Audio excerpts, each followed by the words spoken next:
Welcome to how to run a property analysis within our real estate investment planning software. You just come down here, you click on property analysis. This here is showing prior ones that were run.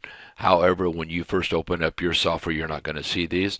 But to start with, we're going to come right over here. We're going to click on new property analysis. It's going to bring up a complete blank screen, as you can see here.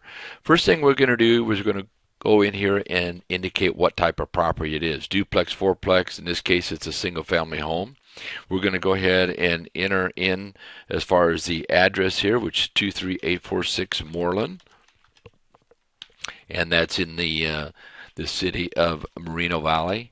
I also want to point out as I'm going through here, you can just tab over. You don't have to use your mouse. We did that by design so you can do it faster. Year built. Okay, and how many bedrooms, how many baths, how many square feet, how many car garage, all the basic essentials. Then you can come in here and you can put in comments if you want. If you want to put in this case, investment property. And then you can also upload a picture, which we're going to do right here. You just go in and then you click save here, and it's going to go ahead and bring in the picture. So right now we have all the basic address, year it was built, etc., and a photo of the property. Now the next thing we want to do is we want to come down here and we want to put in what we think depreciation is. Now this is a little bit different than doing a single family home retirement strategy, because this here maybe you're not going to keep it for the full term, so you might want to be more aggressive or less aggressive. If you go down here and click on these little question marks, you're going to see it gives you what the average has been over the last 30 years, and you can see there it's 7%. But let's say at this point here we're just going to go at 6% appreciation.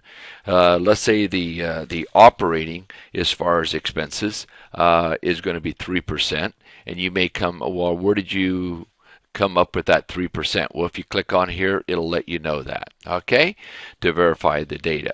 Next thing of it is rental. As far as rental income increases, we're going to figure on this as far as 4%. And again, you can click on the question mark there and it'll let you know how we arrived at that.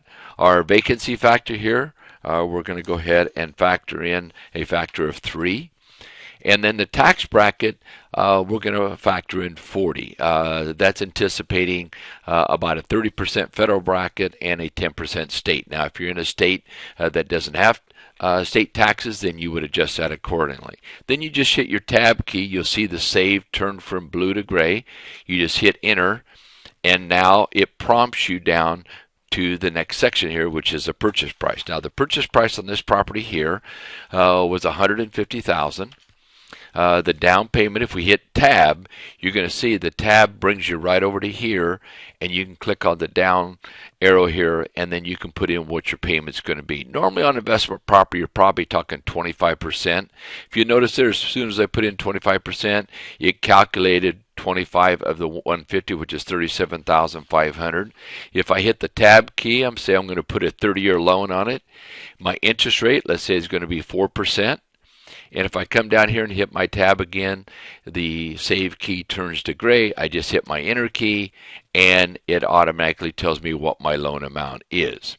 Now, if I want to see here what my closing costs are going to be, I can go ahead and just calculate that. On this, we're going to put $2,000. Again, if you're paying any points, it prompts you to put in any points. Let's say it's a half a point.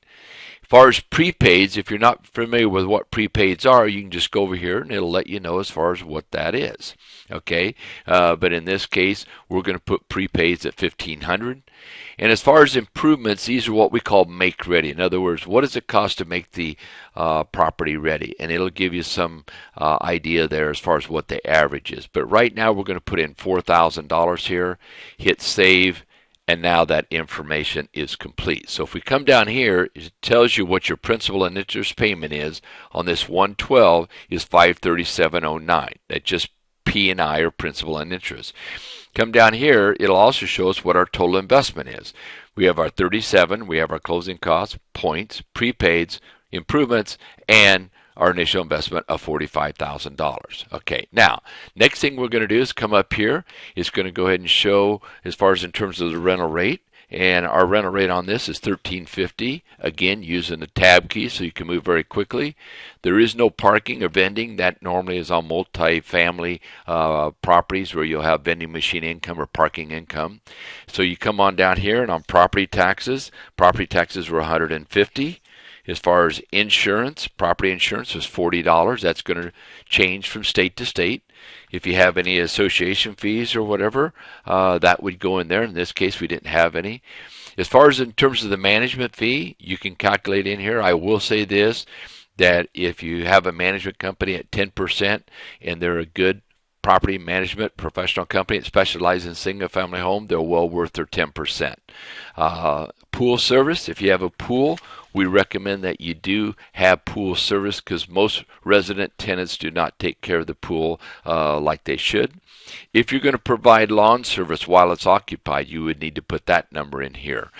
In this case, we didn't have any. Utilities, if you're paying for utilities for a resident tenant, you would need to put that in there.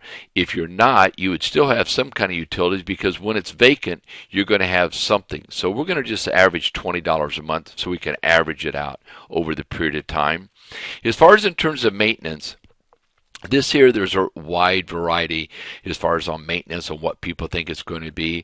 But what we've done is we've taken on over 10,000 houses that we've managed in 28 years and gave you some information and backup data on that. And in this case, it's normally going to run about $160 a month. $100 for rehab and $60 for general maintenance. And that explains that in this question mark here as well.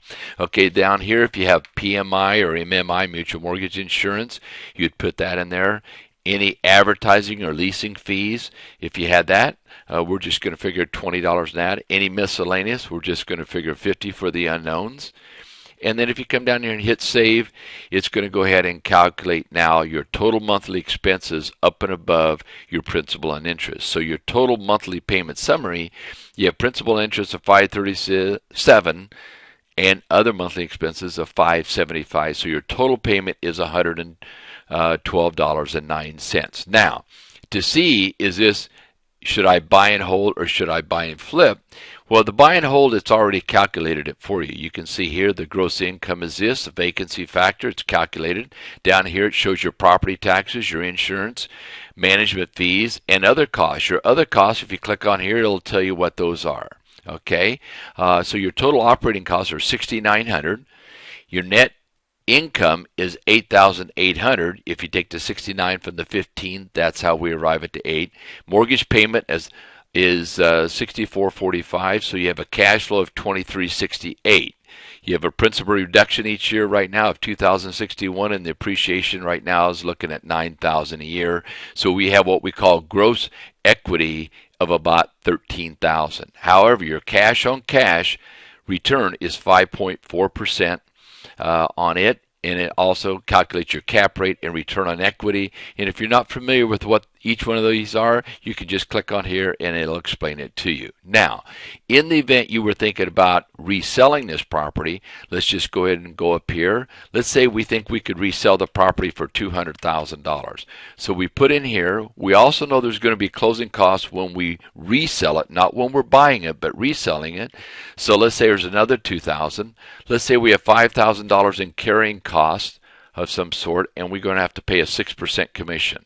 If we do that, what the computer's automatically done, it's automatically calculated all these fees. So if you buy it for $200, you purchase it for $150, take away the closing costs of points and the prepaids and the improvements. This was on the original purchase over here.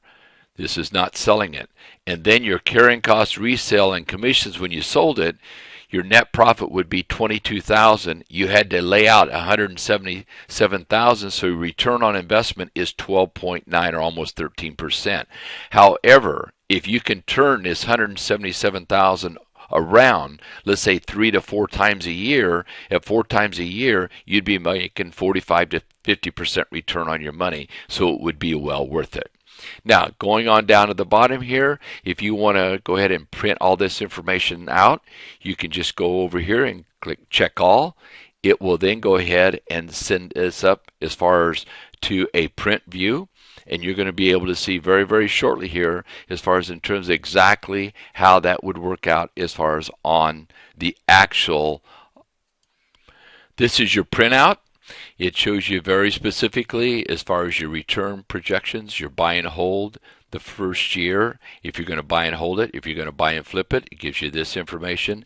It also breaks out the purchase details over here, and it also shows the income and expenses on a monthly and annual basis and what your return is as well. And if you want to just go ahead and drop down to the next page, it shows you a 30-year projection, 1 through 5, 10-year, 15, 20, 25, and 30. Up at the top here, it shows you what your calculations were based on and what your return is on the investment, your ROI. Going down to the next page, it prints out, it shows your cash flow as your rents increase, and it also shows as far as your loan is getting paid off, as far as how the debt on the property is actually reducing. Now that we have the analysis done, we would roll right into a new job estimate. So we want to find out as far as what the estimate is going to be as far as to repair the property before we make the offer, at least have some kind of idea. So you can put in special conditions and notes here if you would like. Down here you can put the type of payment that is going to be improved. So let's just put in a couple. We'll say it's going to need new carpeting, and we'll put in entire property, just an example, and let's say it's going to be $2,500. Okay, and you can see very quickly it go ahead and calculates here as far as in terms of what the carpet is going to be. So if we come down here and we know we're going to have some painting, and let's say it's going to be complete and it's going to be $1,800. It automatically calcs right here, and you can see. And then from here, you can go ahead and click View Print, and this will actually send it to the print cart, which then in turn you can go ahead and email it out to your contractor, and you'll be able to see very, very quickly as far as in terms of what their estimate would be. But at least it gives you a printout as far as exactly what the job estimate is. Now you're ready to go ahead and make your offer. So basically within about 15 minutes, you can go ahead and put the complete analysis together along with your property job estimate, and you're ready to go. This completes your property analysis evaluation.